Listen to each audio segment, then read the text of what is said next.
Alright, so as many of you know, I've been doing a video series on Lesch-Nyhan syndrome, which is a genetic disorder.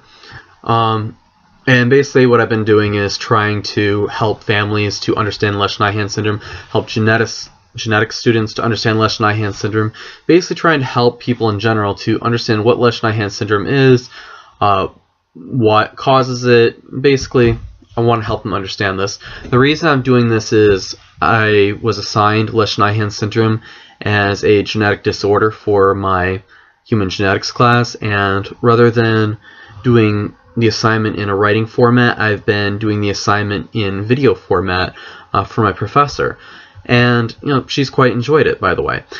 Unfortunately, even though what I'm doing is I'm trying to help raise awareness for genetic disorders in general, because there's a lot of judgment out there, there's a lot of people really don't understand genetic disorders, and they might look at somebody funny if they don't walk right, or if they maybe they're a bit loud, maybe they can't control their motor movements. A lot of people will look at them and they'll stare, and they treat them like a freak. So I wanted to help raise awareness for genetic disorders in general.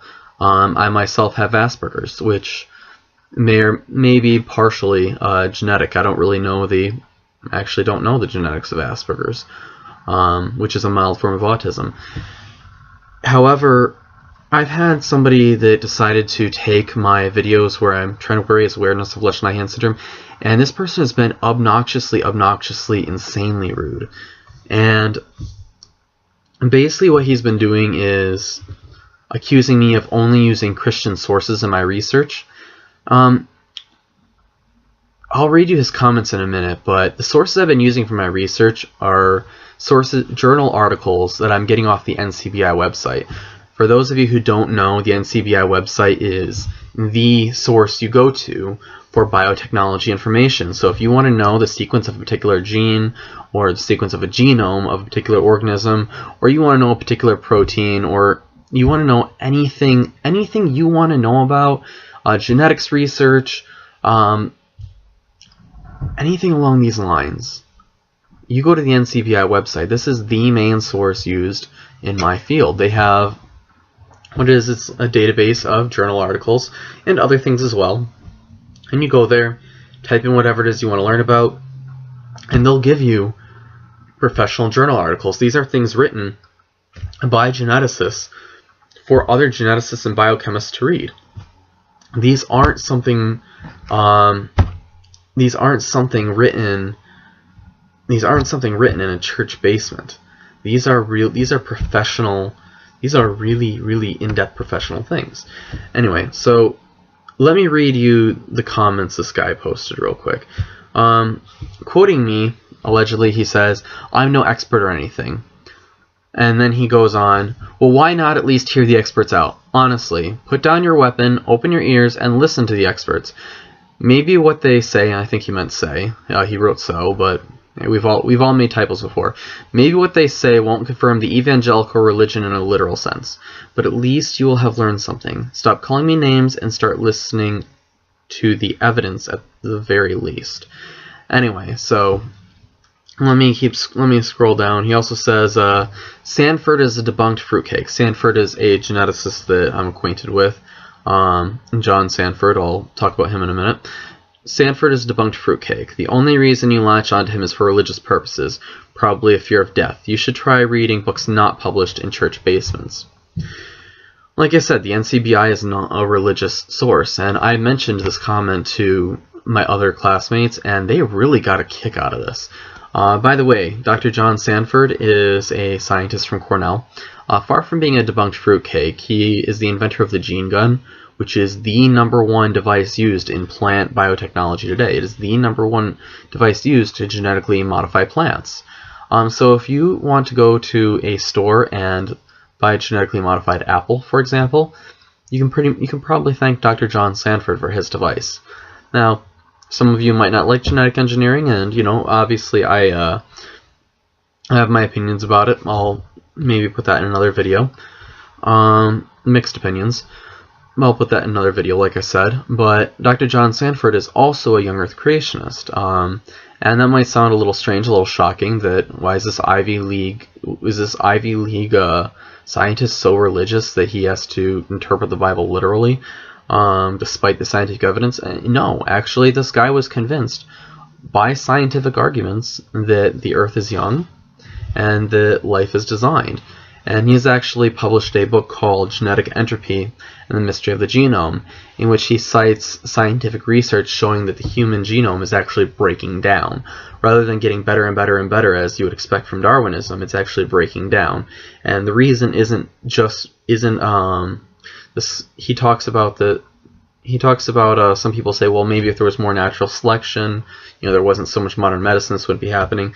And what he shows in the book is the mutation rate is just way too high. It doesn't matter how much selection pressure you have, the human genome is going to continue to break down. And by the way, this is going to be something like over the course of maybe 10,000 years from now, human beings would no longer be able to reproduce, that sort of thing. This isn't something that's going to be that's going to cause the human race to become extinct in a week or two. By no means. Anyway, this same troll posted another comment saying, somebody posted something about a scientist by the name of Michael Denton. Michael Denton is a geneticist who wrote a book called Evolution: A Theory in Crisis. Michael Denton is an agnostic, and he's part of the intelligent design camp, and he considers himself to be a skeptic of Darwinian evolution as we know it today. Now that's a bit of a simplification, but that's basically Michael Denton in a nutshell. And the same troll posted the comment, I'd suggest something not written by an employee of the political lobby, Discovery Institute. I know you've never tried that, but think about it. Of course, what would he know what the other guy has tried? The other guy who posted the comment about Michael Denton is actually seems like a very well-read person. So anyway, basically this guy is taking my videos and accusing me of using only Christian sources in my Lesh Nyhan videos. That wasn't the case at all, though. I don't know of a single Christian that wrote anything for any of the sources I used for the Lesh Nyhan videos. The only time I brought up Christianity in any of my videos was I just briefly mentioned that I'd be praying for the people with people with Lesh Nyhan syndrome. And I also posted a video on the ethics of animal testing, because I was posting a video on the historical animal testing that has been done on mice to learn more about Lesh Nyhan syndrome. And since I knew people would want to know, well, where do you stand on animal testing, I decided to make another video. And in that video, I talked quite a bit about my philosophy and my faith, because those sorts of things are going to be directly related to ethics. Ethics is a form of philosophy, so it's like I'm not going to leave my philosophy at the door, by no means. Now basically, because I have because I happen to have a Christian persuasion and I have other videos where I argue for creation science, this guy has decided to really attack me, really troll my videos, and accuse me of using sources in my Lesh Nyhan videos that I didn't use.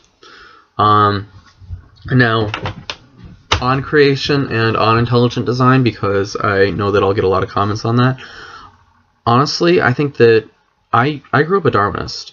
I think that if a lot more scientists more scientists investigated the claims of creation science and the claims of intelligent design, which are two different things, I think a lot of them would be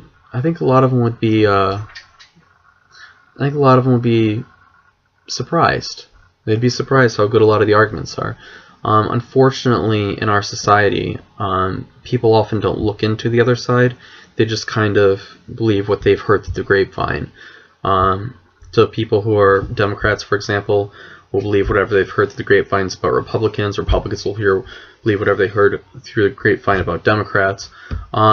With creation scientists, unfortunately, you are almost never told that there's scientists that argue for creation. Instead, you hear straw man arguments, you hear accusations about creation science that just plain aren't true. You hear people say, well, creationists argue for this, and they'll put up all these arguments that creationists simply do not argue.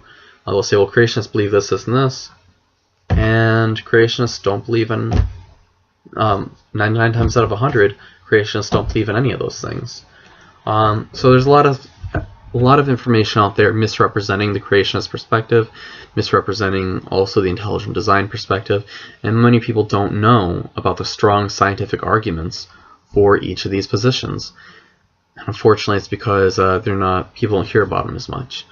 But anyway, for those of you who want to learn more about Lesch-Nyhan syndrome, I'll leave a link in the description box.